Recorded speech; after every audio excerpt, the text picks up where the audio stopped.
Hey y'all, and welcome to Politibrawl. My name is Brian, and Tim Burchett is relentless in grilling both the CEO of NPR and PBS.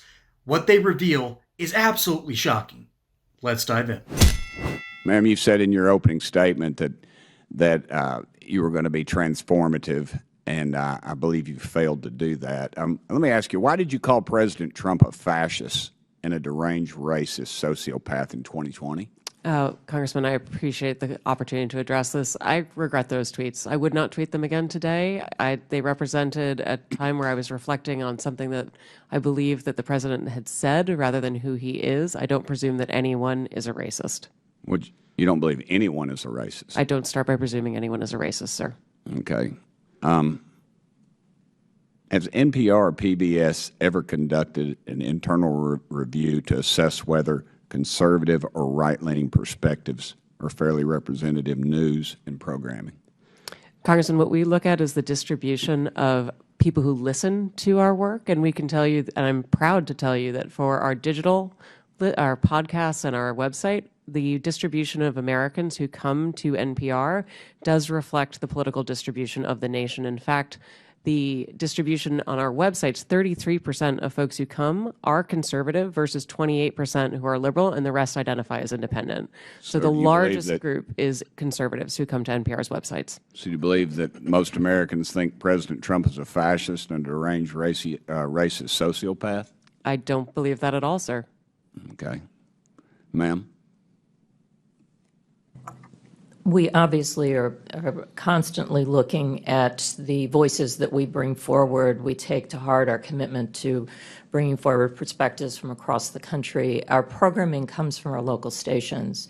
And I mentioned in my opening comment the series that we did out of Arkansas, Southern Storytellers. That's just one little example. 10% of our schedule is news. The rest of it is either children's programming or programming based on history to give us all a collective expression. And we're constantly looking to making sure that we're bringing forward a diversity of viewpoints and perspectives and experiences that really do make up the fabric of this country. Okay. NPR senior editor Earl Leonard, it's been mentioned before, but he was quoted as saying an open-minded spirit no longer exists within NPR, and now, predictably, we don't have an audience that reflects America. Yet you stated that the audience does reflect America. He was suspended without pay for 5 days for saying this, and of course he eventually resigned in April 2024. You've also stated that federal funding is essential for NPR to operate, but also claim only 1% of your funding comes from the federal government. Which is it? Mr. Berliner was suspended for the outside work policy, not for what he said, sir. In terms of federal funding, the federal funds go to support our operation of the public radio satellite system, which enables all of our local stations to be able to communicate information and broadcast, including— As stated earlier, ma'am, funding is very fungible. It flows wherever it needs to. I don't buy that argument. We do have I a wonder separate if any of the balance sheet for members that, of the sir. committee would comment real quickly. Would you agree that Real America's Voice, Newsmax, Fox, or News Nation, if they were to see federal funds, would you all support that? Yes or no? Mr. Ullman? Yes or no? I'd have to get back to you on that. Ma'am? Yeah. I actually don't have an opinion about that. Ma'am? I don't have an opinion about that, sir. That would be Congress's decision. Thank you, Chair Lady. You don't have an opinion on that. Funny how the tune has completely changed, and particularly CEO Maher of NPR, she looks like a dog with its tail between its legs, knowing that she screwed up and she has to take a little bit of punishment. I've seen people get absolutely roasted in Congress before. This isn't one of those times, but this is the mildest of admonitions here, and she knows that she has to play this game right, or else, yes, this funding will be gone. So she is doing her best to represent her company. I do appreciate that, but she's had a horrific track record. There was someone that got brought up who actually left NPR after being after being suspended without pay, all because he had the audacity to write an article for another organization basically saying that NPR had lost its way. And we reported on this a couple of times. Yuri Berliner, almost exactly 1 year ago, released an article, and NPR got mad and they punished him for it. Okay? So again, the organization that is designed quite literally to be the most unbiased piece of news out there hates the fact when someone else goes outside their normal purview and critiques something that he has not been able to change from the inside, and they punish him for it. Okay? I don't think NPR is the best news that's fit to print. I know that's the New York Times, but let's be honest, they don't live up to that either.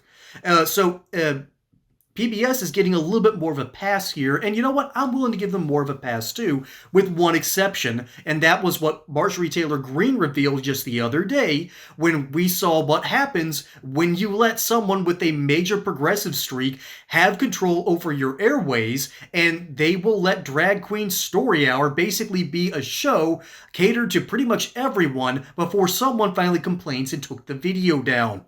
Okay? We have let the progressives run the asylum, and now there's a bigger problem. And this is a big reason why I'm so in the tank for defunding these programs, or at least threatening to. This shirt isn't there just because I like the color.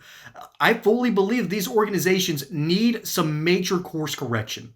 See, the issue that has been brought up time and time again is the problem isn't just DEI. Okay? It's not the fact that we have all these diverse people writing their opinions. That's already a bit odd to some degree when you're in a previous video we covered talking about queer dinosaur enthusiast. Okay, that's something that I would expect in the back pages of National Geographic, not at NPR or PBS, but I guess it's happening now, and that's something that I don't think that we should really be talking about using federal tax dollars. And see, I think this is the biggest issue going on here. It's not even the crazy stuff that gets lost in the sludge that is NPR and PBS. Ultimately, it's how they're funded. And this is what the American Enterprise Institute brought up, and this one's a lot, so I'm going to try and paraphrase this as best as I can. But by law, much directed of its $450 million funding scheduled to top $500 million next fiscal year to local public television and radio stations across the country through so-called community service grants. So NPR, through the Corporation for Public Broadcasting, which is federally funded, basically what they do is they take these funds and then they give them to all these local radio stations, but here's the catch. If they want to broadcast things like All Things Considered, Fresh Air, and other programming produced by NPR or competitors such as American Public Radio, they got to pay for it. Indeed, in its consolidated fiscal statement for 2021, NPR reported that $90 million in revenue from contracts from customers, a significant portion of its $279 million, and much more than the 1% number that they keep on talking about as, oh, NPR only gets 1% of its funding from the federal government. No, it's higher. It is much, much, much higher. And it's essentially this free flow of money through the pipeline, and then it gets flowed back into NPR's money scheme, for just lack of a better word. It's a good little business. It's great work if you can get it. And then that's not even talking about corporate sponsorships, which most of the time are pretty unbiased, or at least pretty obvious. I'm sorry, not unbiased. They're wanting you to purchase their products. Yes, of course, they're biased. Little slip of the tongue there. But what they also don't tell you is that there's a lot of charity organizations.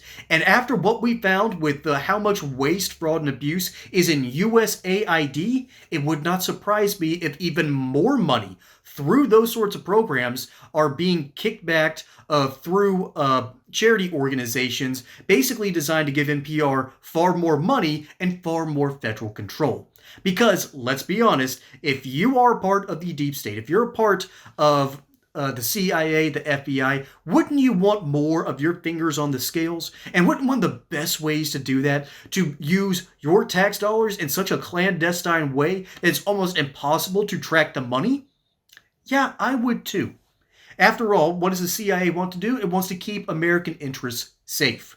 And so they're going to use any clandestine measures possible at their disposal in order to do so. That's what the deep state wants in order to put their thumb on the scales as much as possible. This is at its fundamental level wrong. This is not about democracy. This is not about journalistic integrity. This is about using your tax dollars to fund narratives that will go either A, go against your interests, or B, is simply put, just a waste of money. That's what all of this is about. And so it's what these CEOs are not saying as a part of their testimony that I'm hearing more than anything else. Folks, my name is Brian. Hope you enjoyed that segment here on Politibrawl. Don't forget to like and subscribe. Catch you on the next one. And until then, y'all have a good one.